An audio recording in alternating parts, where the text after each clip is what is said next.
جی السلام علیکم۔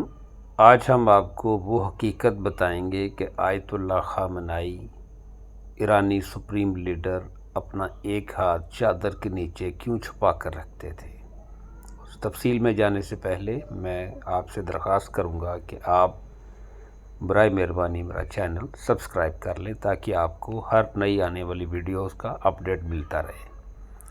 امریکہ اور اسرائیل نے ہفتے کی صبح ایران پر اچانک حملہ کر دیا، جس کے نتیجے میں ایران کے سپریم لیڈر آیت اللہ خامنائی شہید ہو گئے۔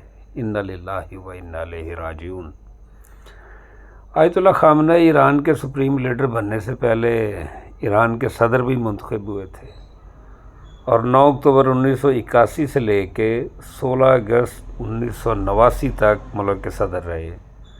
جب وہ صدارتی امیدوار تھے تو ان پر ایک قاتلانہ حملہ ہوا تھا جس میں وہ بال بچ گئے تھے، لیکن اس حملے میں ان کا دایاں بازو مفلوج ہو گیا تھا۔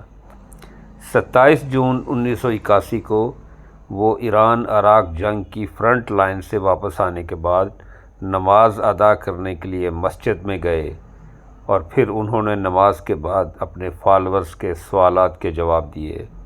اس دوران ایک کوٹ پہنے ایک درمیانے قد کا گھنگریالے بالوں والا نوجوان آیت اللہ خامنائی سے ملا اور انہوں نے ان کے سامنے کاغذات کے ساتھ میز پر ایک ٹیپ ریکارڈر بھی رکھ دیا۔ تقریباً 1 منٹ کے بعد وہ ریکارڈر سیٹی بجانے لگا اور پھٹ گیا۔ اس حملے میں ان کا دائیں بازو اور پھیپھڑوں کو نقصان پہنچا تھا۔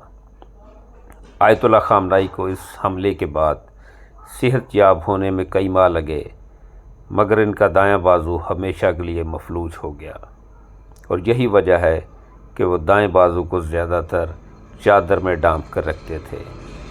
انہوں نے اپنا بازو مفلوج ہو جانے کے بعد ہمت نہیں ہاری، بلکہ یہ کہا کہ مجھے ہاتھ کی ضرورت نہیں پڑے گی، اگر میرا دماغ اور زبان کام کرتی ہے تو یہی میرے لیے کافی ہوگی۔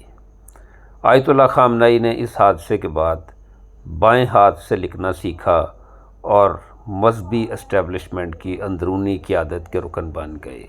یاد رہے، آیت اللہ خامنائی آیت اللہ امام خمینی کے بعد ان کے پہلے جانشین تھے جو لگ بھگ 38 سال تک ایران کے سپریم کمانڈر رہے، اور یہ کسی بھی طور پر کسی بھی حکمران کا ایک لمبا ترین عرصہ اقتدار ہے۔